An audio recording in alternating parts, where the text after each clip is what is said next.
My name is Elena Marlowe. I'm 32 years old, and for 3 years, I was in a relationship that looked glamorous from the outside and slowly hollowed me out from the inside. His name was Mason. He was 29, effortlessly handsome, clever in that polished way that made people lean in when he talked, and funny enough to disguise how cruel he could be. When we first met, his confidence felt magnetic. He walked through rooms like he belonged there. He made me feel chosen, seen, wanted. That was the beginning. What I didn't understand then was that confidence and entitlement can wear the same face for a very long time before you learn which one you're actually sleeping beside. For the first year, the comments were small enough that I felt foolish even noticing them. He'd laugh and tell me I was adorable when I had an opinion he didn't like. He'd say I was overthinking when I called out something hurtful. If he flirted too openly, disappeared emotionally for a few days, or acted like my needs were inconvenient, somehow I always ended up apologizing by the end of the night. By year 2, I had become his translator, his damage control, his emotional cleanup crew. If he snapped at a waiter, I smoothed it over. If he forgot plans with friends, I sent the text. If he crossed a line, I was the one expected to understand what he really meant. I was constantly adjusting my tone, choosing my words carefully, and anticipating his moods before he spoke. I called it keeping the peace. The truth was uglier. I was managing the comfort of a man who believed comfort was something other people owed him. And the most dangerous part was that he never had to scream to make me feel small. He could do it with a look, a sigh, a joke that landed a little too hard and then got dressed up as sarcasm. He was never monstrous enough for strangers to see clearly, just dismissive enough for me to doubt myself. That's how control survives, not in one dramatic explosion, in 1,000 tiny permissions. The end came on a Thursday so ordinary, it still startles me when I think about it. We were getting ready to go out to dinner. Mason was standing in front of the mirror in our bedroom, adjusting the collar of his shirt, turning slightly to admire himself from the side. I was sitting on the edge of the bed, fastening an earring, already tired in that deep, invisible way that had become normal around him. He caught my eye in the mirror and smiled, but it wasn't really for me. It was for his own reflection. "You know," he said casually, "sometimes I think you've gotten a little complacent, Elena." I looked up. "Complacent?" He shrugged, smoothing his sleeve. "Yeah, like you forget how lucky you are. There are moments in life that announce themselves. This wasn't one of them.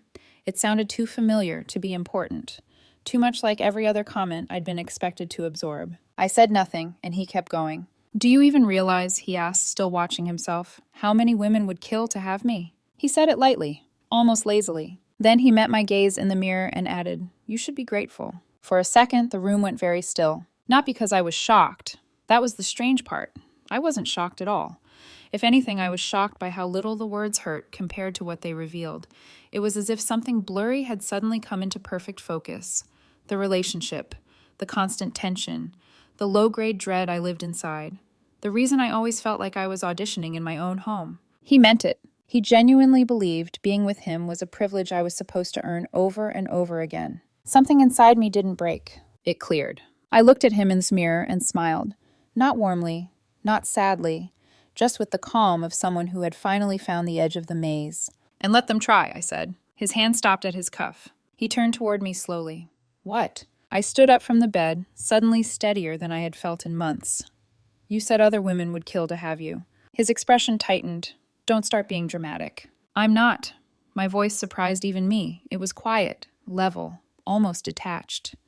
"I'm agreeing with you. Let them try." He stared at me as if he were still waiting for the real conversation to begin. For tears. For pleading. For the version of me he knew how to handle. Instead, I crossed the room and pulled my overnight bag from the closet. "Elena," his tone sharpened, "what exactly are you doing?" "I'm leaving." He laughed once, short and disbelieving. "You're breaking up with me over a comment?" "No," I said, folding a few things into the bag with methodical care. "I'm ending this because the comment told the truth." The silence that followed felt heavier than shouting. Then came the rage. He told me I was insecure, told me I was pathetic for twisting his words, told me I was throwing away the best thing that had ever happened to me. He paced while I packed, his voice rising and falling in waves, trying contempt, then mockery, then outrage, as if one of them would finally unlock the right version of me. But I was gone already. Not physically, not yet, but emotionally, something had sealed shut. He hated that most. Fine, he snapped finally, folding his arms. Do whatever you want, but don't forget Liam and Chloe's engagement party on Saturday. I zipped the bag. His mouth curved into a smug little smile, the kind he wore when he thought he had found the nerve he could still press. That's going to be humiliating for you now, he said, showing up alone. Everyone's going to know. There it was, the real weapon. Not heartbreak, not loss. Public image. He still believed shame was the leash that would pull me back. I lifted my bag and looked at him for a long second. I'll be there, I said. Don't worry about me. I walked out before he could answer. The hallway outside our apartment felt colder than I expected, and for the first time in a long time, cold felt good. Real. Honest. I got into my car, drove to a hotel across town, checked in under my own name, and sat on the edge of the bed, staring at the blank wall for nearly 10 minutes. Then I got moving. First call our landlord. The lease had always been solely in my name. Mason liked the apartment, loved the building, loved introducing it to people as if it reflected his taste. But when we moved in, his credit had been unstable and I'd handled the paperwork. At the time, it had seemed practical. That night, it felt like fate finally remembering my side of the story. I explained the situation simply. My boyfriend and I had broken up. He would be moving out. I wanted the locks changed on Monday. The landlord said that was fine. Second came the part that might have looked petty from the outside and felt, to me, like survival. I thought about the engagement party, about Mason standing there with his friends, already shaping the story. Poor him. Unstable me. The bitter woman who couldn't keep a man like him. He had probably been rehearsing that narrative before I even closed the apartment door behind me. He expected me to disappear, or worse, to show up alone and wounded so he could harvest sympathy from the room. I refused to hand him that scene, so I opened my phone and scrolled to a name I hadn't spoken to in a few months. Julian Cross. We had met on a branding project at work. He was sharp, funny, and easy to talk to in a way that never felt strategic. No posturing, no little tests, no need to dominate every silence. There had been a spark then, small and unfinished, but I had been with Mason, and Julian had always respected that boundary. I stared at the message box longer than I want to admit. Then I typed, "Hey, Julian, this is incredibly last minute and a little strange, so feel free to say no. My plans for Saturday night changed dramatically, and I need a +1 for an engagement party. Full honesty, I just got out of a long relationship and my ex will be there. It might be awkward." I sent it before I could overthink myself out of it. 10 minutes later, my phone lit up. "Elena, that may be the most interesting invitation I've gotten in months." Then another message. "I'd love to go." And then, after a pause that somehow made me smile for the first time that night, "A little awkward is manageable. Public theater is where I shine." I leaned back against the headboard and let out a breath I hadn't realized I'd been holding. Mason thought Saturday would be the night I learned how small I was without him. He had no idea I was already rewriting the scene. Friday passed in a strange, suspended quiet. Mason called 12 times before noon. I blocked him after the 4th. Then the voicemails started arriving from unknown numbers, which meant he was either borrowing phones or using apps, both of which felt exactly like him. Dramatic, persistent, allergic to silence. I didn't listen to any of them. I didn't need to. I already knew the rhythm. First outrage, then blame, then wounded disbelief, then the inevitable pivot into self-mythology. He had a gift for treating every consequence like persecution. I spent the day doing things that made me feel anchored in my own body again. I answered emails. I took a long shower. I sat with coffee by the hotel window and watched traffic move like a system I no longer had to control. Every few hours, my mind drifted back to Saturday night, to the party, to the look on Mason's face when he realized I wasn't coming there to be pitied. And every time that image surfaced, I felt something unfamiliar. Not vengeance. Relief. Because for the first time, the goal wasn't to win him back, calm him down, or protect his image.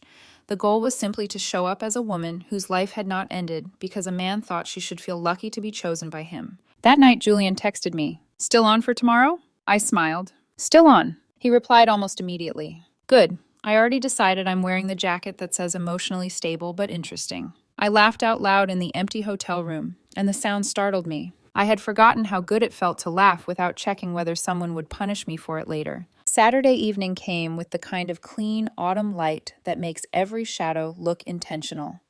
I went back to the apartment while I knew Mason would be out, showered, changed, and packed a few more essentials into my bag. I moved through the space like someone walking through a museum of a former life. His watch on the kitchen counter, his expensive headphones draped over the armchair, the faint scent of his cologne still hanging in the bedroom. For a moment, standing there in front of the mirror, I could almost see the old version of myself, the one who would have been crying while choosing a dress, the one who would have still been wondering whether this had somehow been her fault. She felt very far away. I chose a black dress that made me feel precise, not flashy, not vengeful, just composed. I left my hair down, kept my makeup clean and light, and looked at my reflection until I saw not a wounded ex-girlfriend, but a woman who had finally stopped asking permission to believe what she had lived through. Julian picked me up at 7. When I opened the door, he stood there in a dark blazer with one hand in his pocket and the easiest smile I'd seen in years. "Wow," he said, looking at me for a second longer than politeness required. "Your ex is about to have a terrible evening." I laughed despite myself. "You're assuming I brought you for strategic destruction." "I'm assuming nothing," he said as we walked toward the elevator. "I'm just saying I support the arts." The drive to Liam and Chloe's engagement party was unexpectedly easy. That was the first thing I noticed. Easy. With Mason, every car ride had carried some invisible edge. If I was too quiet, he'd ask what my problem was. If I was cheerful, he'd accuse me of performing. If I mentioned anything remotely emotional, he'd somehow turn it into a lecture on why I was overreacting. Even peace had felt conditional around him. But with Julian, the conversation moved without strain. We talked about a ridiculous ad campaign a mutual client had approved. We argued lightly about whether people actually liked engagement parties or just liked dressing up for free wine.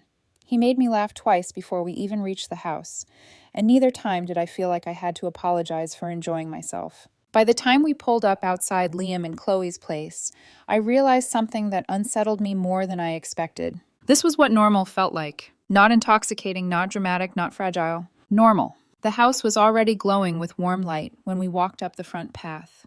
Music drifted through the open back doors. Laughter spilled across the yard. The engagement party was in full swing. I felt my pulse lift the second we stepped inside. Julian glanced at me. "You good?" I nodded once. "Yeah." "Scale of 1 to 10? 6. "That's solid," he said. "Anything under 8 means we can work with it." His calm steadied me more than reassurance would have.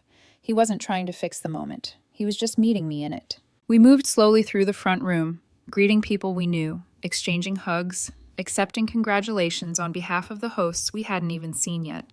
I could feel the electricity of being observed before I actually saw Mason. News like this moved fast in social circles. Breakups, arrivals, new faces, altered dynamics.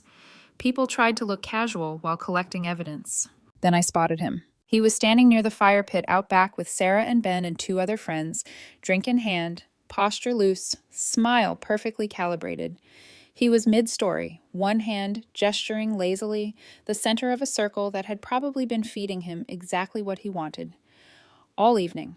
Attention, validation, and an audience for the version of events in which he had been blindsided by my instability. He hadn't seen me yet. Julian followed my line of sight.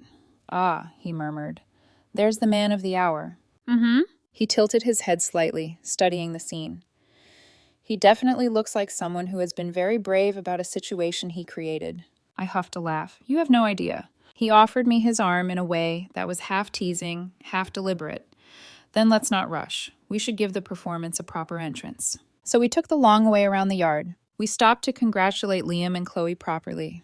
Chloe hugged me a little too tightly, which told me she knew enough to be nervous, but not enough to choose a side. Liam shook Julian's hand and gave me one quick, searching look before wisely deciding not to ask questions.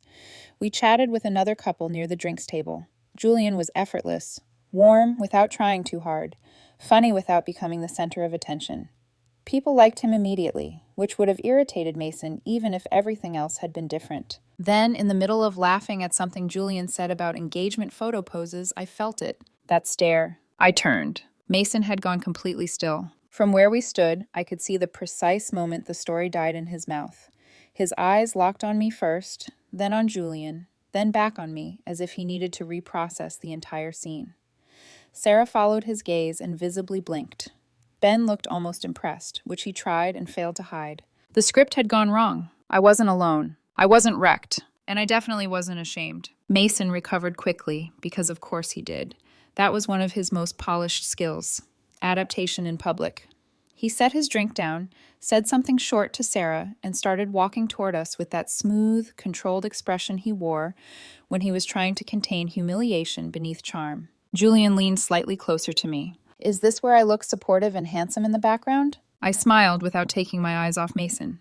Ideally, yes. I was born for supporting roles. When Mason reached us, his face had arranged itself into artificial warmth. Elena, he said, like we'd run into each other by coincidence in a bookstore instead of at a party he had explicitly promised would embarrass me. His eyes slid to Julian. And you brought someone. There was a tiny pause before the last word.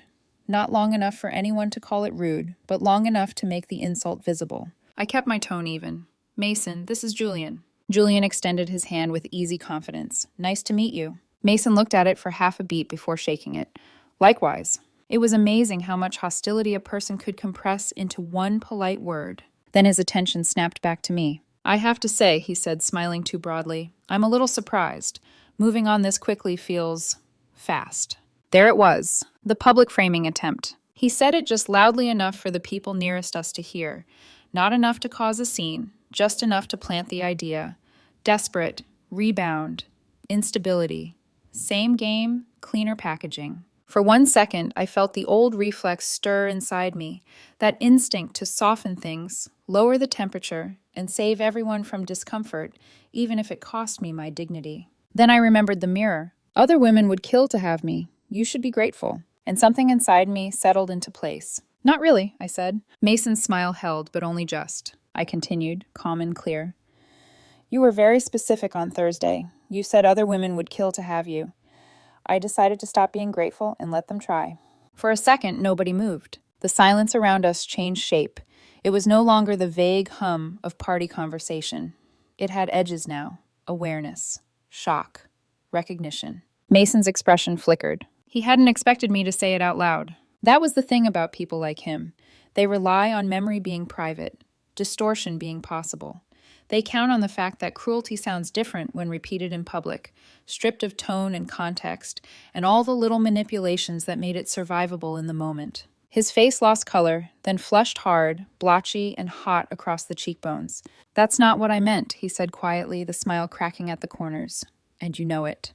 It's what you said, I replied. Clarity is a gift. Julian lifted his glass and took a sip, perfectly silent. Mason looked at him, then back at me, and I could feel the rage gathering under his skin like pressure under glass.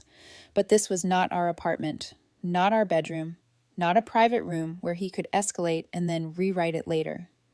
Out here, under string lights, and surrounded by people whose attention he had just lost control of, he had nowhere to put his anger except his own face.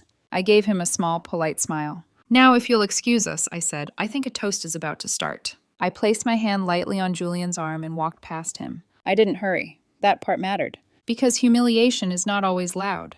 Sometimes it is simply being left standing in the exact moment you expected to dominate. I could feel eyes following us as we moved toward the back table where champagne glasses had been lined up for the toast.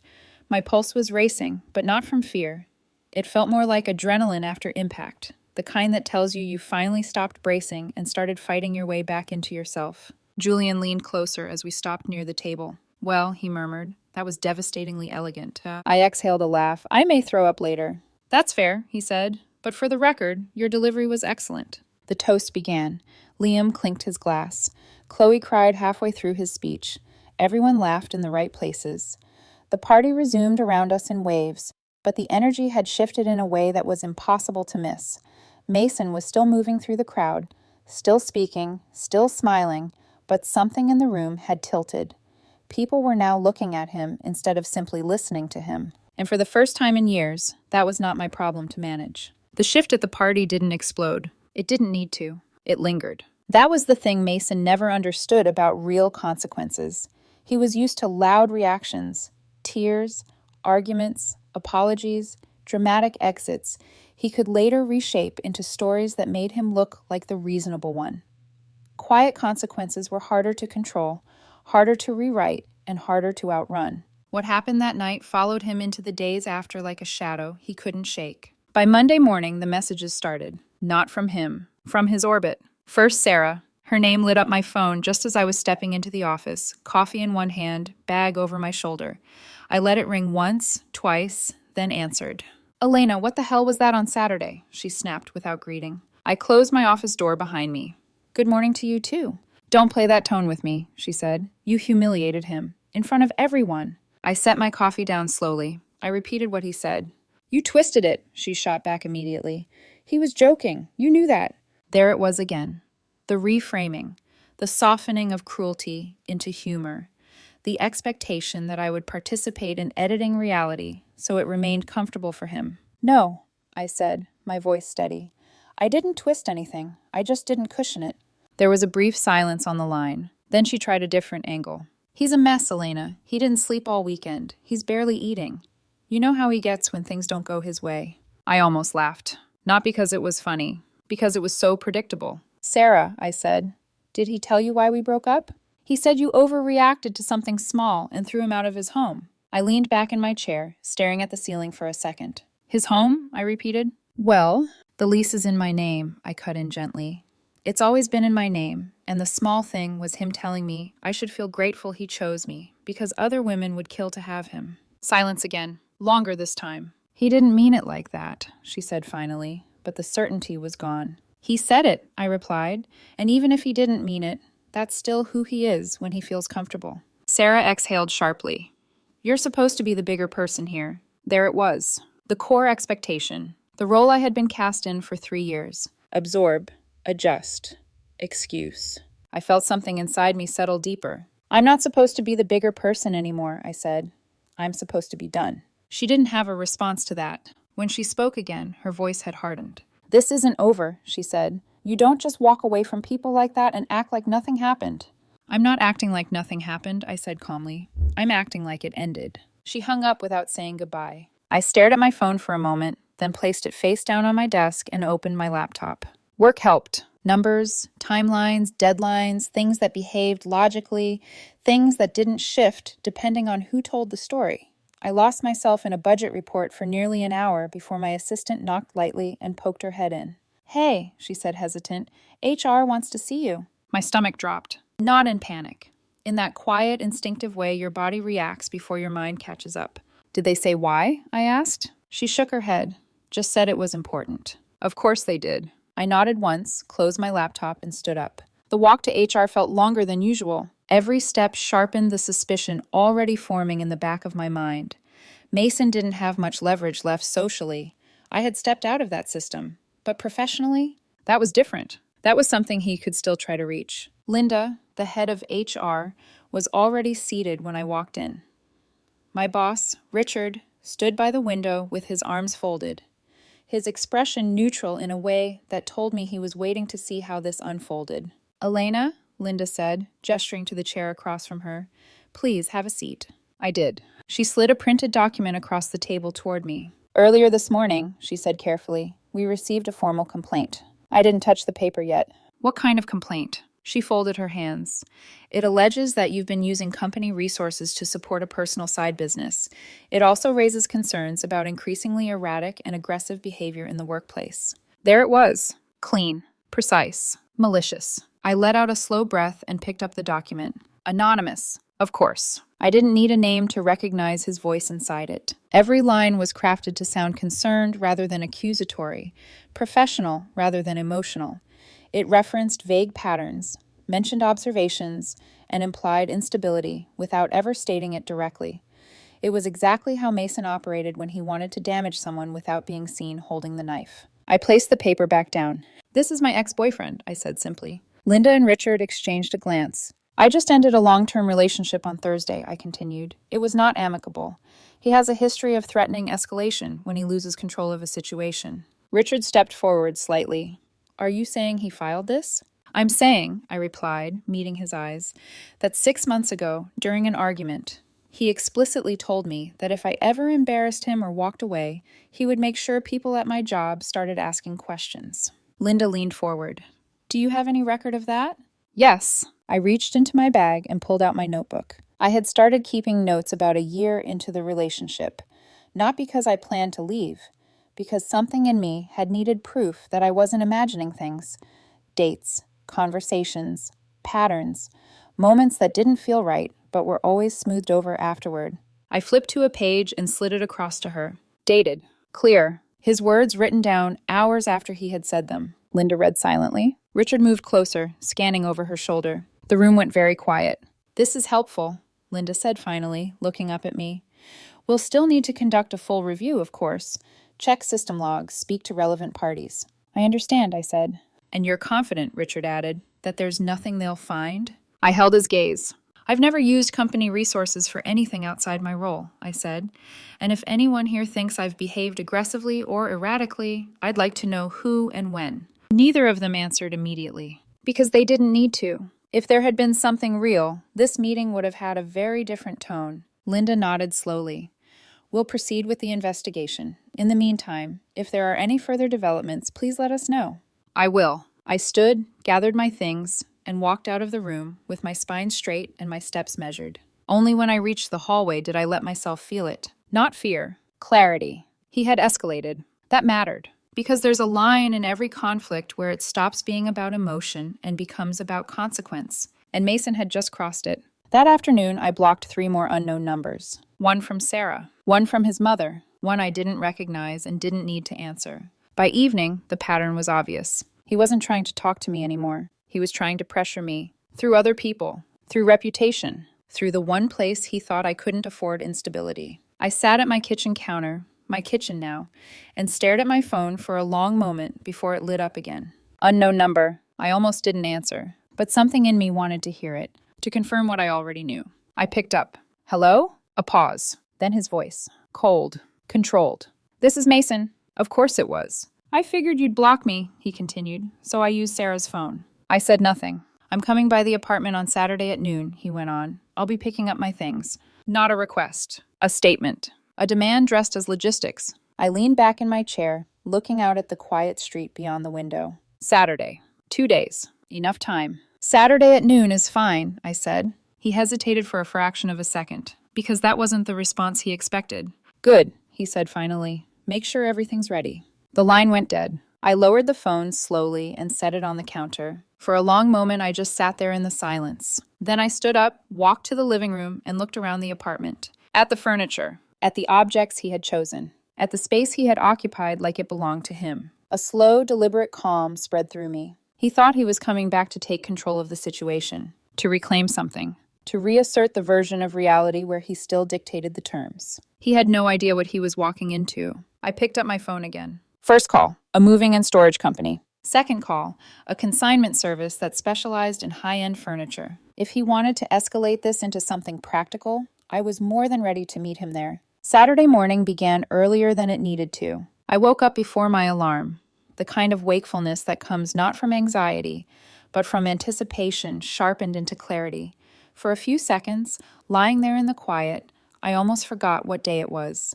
Then it settled back in. Noon. Mason. The apartment. I got up without checking my phone. That alone felt like progress. By 8:30 a.m., I was already dressed in something simple. Jeans, a soft gray sweater, hair tied back. Nothing dramatic, nothing performative. This wasn't about appearances. It was about structure. At exactly 9 a.m., the movers arrived. 2 men, efficient, polite, focused. I had already done most of the work the night before. Mason's personal items, his clothes, books, toiletries, shoes, random drawers of things he had accumulated and forgotten, were packed into identical cardboard boxes, sealed and labeled in clean black marker. No chaos, no emotion, just order. "Everything in these stacks goes?" one of the movers asked. "Yes," I said, "all of it." They nodded and got to work. The sound of movement filled the apartment, boxes being lifted, tape being adjusted, footsteps crossing the same ground Mason had once paced, while telling me I was too sensitive, too reactive, too much. I stood in the middle of the living room for a moment and watched as the space began to change. Not dramatically, but undeniably. Then came the furniture. The velvet couch he loved and I quietly hated. The marble coffee table that looked impressive but stained if you breathed wrong near it. The oversized abstract painting he insisted was an investment. One by one, each piece was wrapped, lifted, and carried out with professional detachment. Nothing sentimental, nothing personal, just assets being relocated. By 11:15, the apartment no longer looked like the place we had shared. It looked like a clean version of something unfinished. Open space, echoes, possibility. At 11:40, the movers finished loading the last of it. I signed the paperwork, confirmed the storage unit details, and double-checked the consignment agreement. Everything documented, everything accounted for. Anything else? One of them asked. I glanced around once more. No, I said, that's everything. They left. Silence settled in again. At 11:45, there was a knock at the door. Right on time. I opened it to find Julian standing there holding a pizza box in one hand and 2 paper cups in the other. Emergency provisions, he said. I figured high-stakes emotional confrontations require carbs. I smiled, stepping aside to let him in. You're very prepared. I'm committed to the role, he replied, walking in, and then stopping. His eyes moved slowly across the apartment. The empty spaces. The stacked boxes. The absence. Wow, he said softly. You weren't kidding. No, I said, I wasn't. He set the pizza down on the counter, then looked back at me. You okay? I considered the question. Yeah, I said finally, I am. And for once, that answer didn't feel like something I was saying to make someone else comfortable. It felt true. At exactly 12 p.m., the buzzer rang. Right on schedule. Julian raised an eyebrow. Punctual. Predictable, I corrected. I walked over and pressed the intercom. Yes? It's me. Mason's voice came through, sharp and controlled. Open the door. I buzzed him in. A minute later, there was a knock. I opened the door. Mason stood there, exactly as I expected.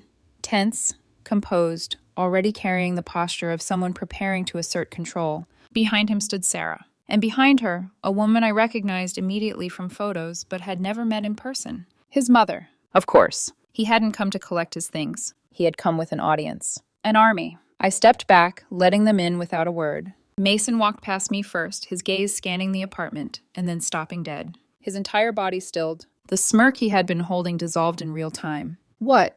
He said slowly, his voice tightening. Is this? Sarah stepped in beside him, her expression shifting from irritation to confusion. His mother moved forward, her eyes sharp and assessing. The empty space hit them all at once. The missing furniture. The echo in the room. The clean, deliberate stacks of boxes. Where's my stuff? Mason demanded, turning to me. I closed the door calmly behind them. Your personal items are packed, I said, gesturing toward the boxes. Everything is labeled. That's not what I asked, he snapped. Where's my couch? My table? The furniture has been moved to a secure storage facility, I said evenly. It's under a consignment agreement. Silence. Then, what? He said. I walked over to the counter and picked up a folder. Inside, itemized inventory, storage contracts, consignment details, contact information. Every piece documented down to the last chair. I handed it to him. Everything you need is in there, I said. He didn't take it. His mother did. She snatched it from my hand and flipped it open, her eyes scanning quickly, then widening. You're selling his furniture? She demanded, her voice rising. I'm arranging for its sale, I corrected calmly. The proceeds will be transferred after storage and service fees are deducted. Her head snapped up. You're charging him to sell his own things? For professional services, I said. If he prefers, he's free to cancel the agreement and arrange transport himself. The first month of storage is already covered. Mason finally moved. He stepped forward, grabbing the folder from his mother's hands, flipping through it as if speed might change what he was reading. This is insane, he said. You don't get to decide this. I already did, I replied. That's when Julian walked in from the kitchen. Pepperoni or veggie? He asked casually, holding up 2 plates. The room froze. Mason's head snapped toward him. And in that single moment, everything broke. The illusion. The control. The version of reality where he was still central. You, he said, his voice dropping into something raw. You're here? Julian looked at him, then at me, then back at him with mild confusion. Should I not be? He asked lightly. Mason's face flushed, color rising fast and uneven. This is my apartment, he snapped. No, I said. The word cut clean through the room. His eyes locked onto mine. No, I repeated, steady. It's not. Something in him cracked. You turned her against me, he said suddenly, pointing at Julian. This is because of you. Julian raised an eyebrow. I'm flattered, but I think you're giving me too much credit. Mason's control slipped further. He turned back to the boxes, grabbed one, and hurled it onto the floor. I'm not being erased, he shouted, kicking another. The sound echoed hard in the empty space. Sarah flinched. His mother stepped forward. Mason, stop. I didn't raise my voice. I didn't need to. That's enough, I said. He froze. Not completely, but just enough. Get out, I continued. His mother turned on me immediately, Look what you've done to him. He's throwing a tantrum because he's not getting his way, I said calmly. Mason stared at me, breathing hard. You have 5 minutes, I added, lifting my phone slightly. Take your boxes and leave. If anything else gets damaged, I will call the police for trespassing. That did it. Reality. Consequences. Not emotion. Not argument. Something he couldn't talk his way around. He hesitated. Then Sarah grabbed a box. Come on, she muttered. Let's just go. His mother followed, still fuming, still muttering under her breath, but already calculating. Mason stood there for one last second, looking at me like he was searching for something. A crack. A hesitation. The old version of me. He didn't find it, so he turned and started lifting boxes. And just like that, the man who once controlled the entire emotional climate of my life was reduced to carrying his own things out of a space he had never truly owned. 5 minutes later, they were gone. The door slammed. The apartment fell silent again. I stood there for a moment, staring at the empty doorway. Then I exhaled. Long, slow, final. Julian set the plates down beside me. Well, he said gently, that escalated exactly the right amount. I let out a quiet laugh. Yeah, I said. It did. The silence after the door slammed didn't feel empty. It felt earned. For a few seconds, neither of us moved. The apartment held that strange, suspended stillness that follows something irreversible, not loud, not dramatic, just final in a way that didn't require explanation. Julian leaned against the counter, arms loosely crossed. You handled that exceptionally well. I let out a breath that felt like it had been sitting in my lungs for years. I didn't scream. That already feels like a win. He smiled slightly. You didn't need to. That was the difference. For so long, I had believed that being heard required intensity, that if I didn't match his volume, his certainty, his ability to dominate a room, I would lose. But the truth was quieter than that. Power didn't come from escalation. It came from not needing to. I walked over to the window and looked down at the street. Mason was there. Of course he was. Standing beside Sarah's car, one of the boxes at his feet, his mother speaking sharply beside him, Sarah trying to mediate something that no longer had a middle ground. Even from this distance, I could read the tension in the way his shoulders were set, the clipped movements of his hands. He looked up, right at the window. For a second, our eyes met. Then he broke away from the group and started back toward the building. Julian noticed immediately. He's coming back up. Yeah, I said quietly. You want me to stay? I considered it. Then I shook my head. No, I said, this part isn't for you. He nodded once, understanding without asking for more. I'll be in the kitchen, he said, yelling distance. Fair. A minute later, the buzzer rang again. I didn't rush. I walked over, pressed the button, and stepped back. The knock came harder this time. I opened the door. Mason stood there alone. No audience. No backup. No performance. Just him. For a moment, neither of us spoke. Up close, the cracks were clearer. The anger was still there, but it wasn't clean anymore. It was tangled with something less controlled. Confusion. You forgot something? I asked calmly. His jaw tightened. Don't do that. Do what? That tone, he snapped. Like none of this matters. I leaned lightly against the doorframe. It doesn't. Not in the way you think it does. That hit. I saw it land. His expression shifted just slightly. I came back, he said, forcing his voice into something steadier. Because we need to talk. No, I replied, we don't. He stared at me like he hadn't heard correctly. We were together for 3 years, he said. You don't just end it like this. Like it's a business transaction. I tilted my head slightly. That's exactly how you treated it. His eyes flashed. That's not true. Isn't it? I asked. Everything with you had terms. Expectations, conditions. I was supposed to behave a certain way, react a certain way, make you feel a certain way. That's not a relationship, Mason. That's a contract I didn't agree to. His breath came out sharp. You're twisting things again. No, I said quietly. I'm finally not. The hallway between us felt smaller somehow. More honest. He ran a hand through his hair, pacing once before stopping again, like he couldn't decide whether to argue, persuade, or pivot. I loved you, he said finally. There it was. The line he thought would reset everything. I held his gaze. No, I said. The word landed heavier than anything else I had said all day. His face went still. I did, he insisted, softer now. I did love you. I shook my head once. You loved being in control, I said. You loved being the one I adjusted myself around. You loved knowing I would stay even when you crossed a line. That's not love. That's comfort. His expression cracked. Not into anger this time. Into something more fragile. You don't mean that, he said. But there was no conviction behind it anymore. I do, I replied. Silence stretched between us. For a second, I almost recognized him again. Not the version he showed everyone else. Not even the version he showed me most of the time. Just a man who had never been told no in a way that actually held. "Why are you doing this?" he asked quietly. And that question was the closest he had come to understanding anything. I looked at him for a long moment before answering. "I'm not doing anything to you," I said.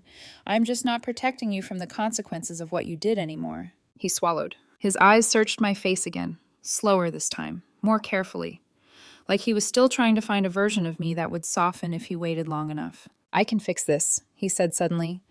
"Whatever you think I did, I can fix it."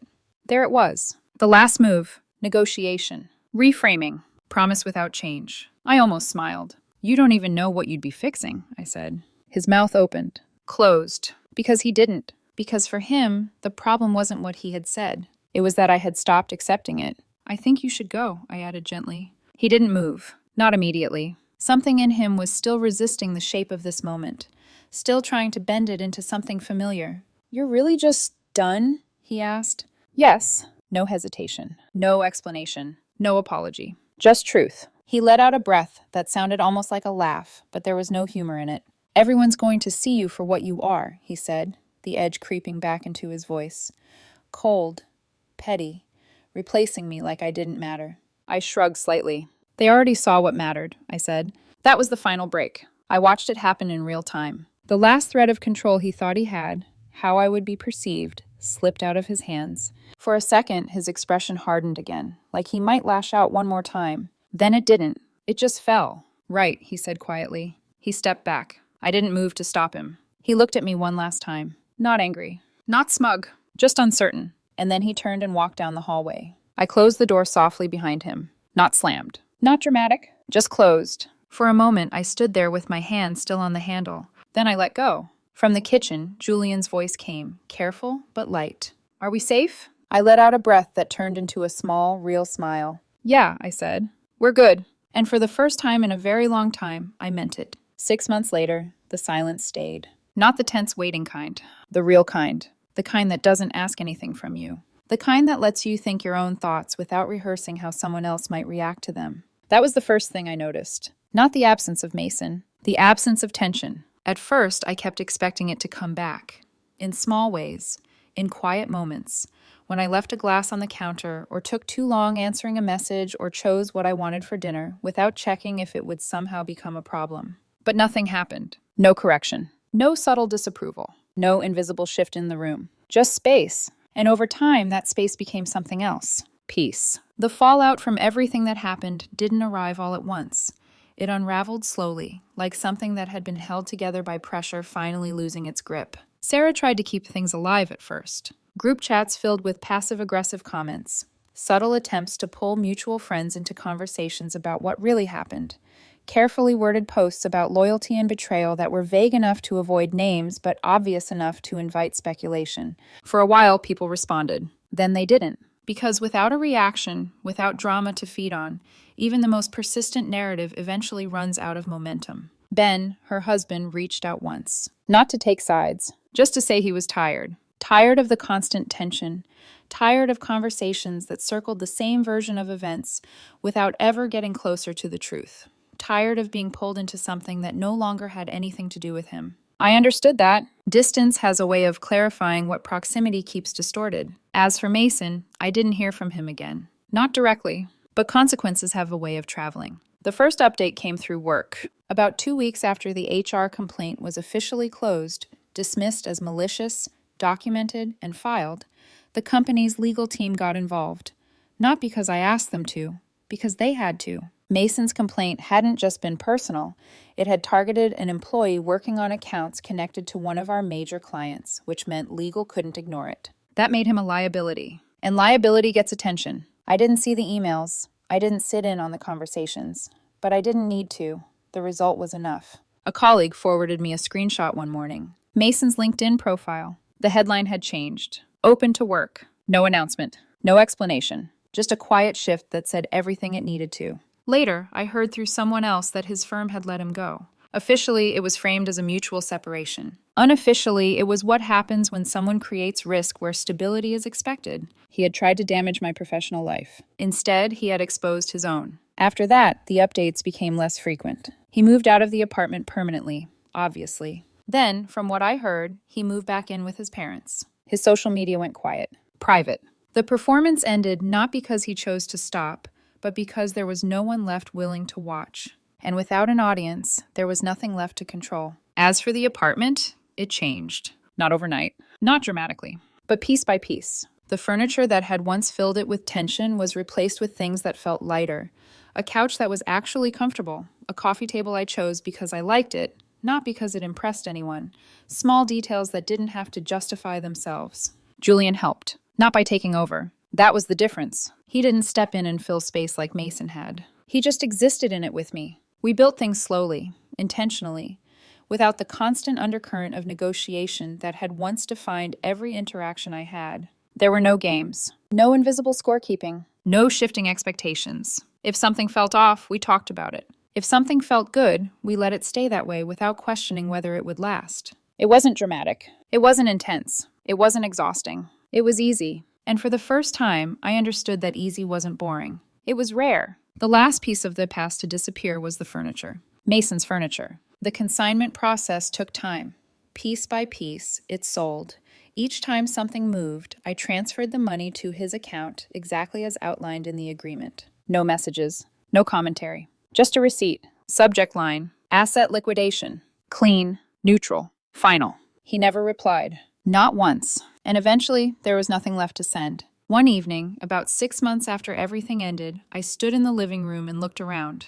The apartment didn't feel like a space I was maintaining anymore. It felt like a place I belonged. Julian was in the kitchen, arguing with himself about whether adding more garlic to something was a personality trait or a flaw. I smiled to myself and leaned against the doorway, watching him. Too much? He asked, holding up a spoon. Never, I said. He grinned and turned back to the stove. Simple, uncomplicated, real. I used to think revenge had to be loud to matter. Something explosive, something undeniable, something that made the other person feel exactly what you had felt. But that wasn't what this was. I didn't destroy Mason. I didn't ruin his life. I didn't expose him in some dramatic, irreversible way. I just stopped holding him up.